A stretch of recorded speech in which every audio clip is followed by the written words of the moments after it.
ముందుగా మనోళ్ళందరికీ దీపావళి శుభాకాంక్షలు.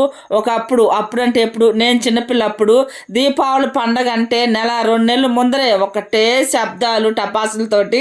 ఇప్పుడైతే మటుకు అసలుకి ఆ బెడదైతే లేదులే అబ్బా, చాలా వరకు అయితే తగ్గిపోయింది. దానివల్ల ఏదో ఒక ప్రాబ్లం అయితే వస్తుంది కదా, చిన్నపిల్లల కానించి పెద్దోళ్ళ కానించి ఎవరో ఒకరికి ఈ ప్రాబ్లం అయితే వస్తుంది కదా.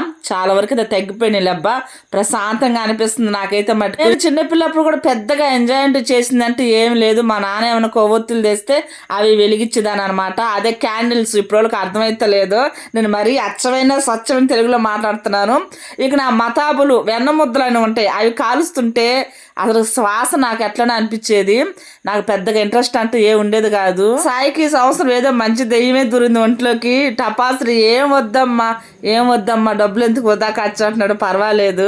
ఇదబ్బా ఈ దీపావళికి మా ముంగిట్లో నేను వేసిన ముగ్గు ఎలా ఉందో కామెంట్ చేయడం అస్సలు మర్చిపోవద్దు.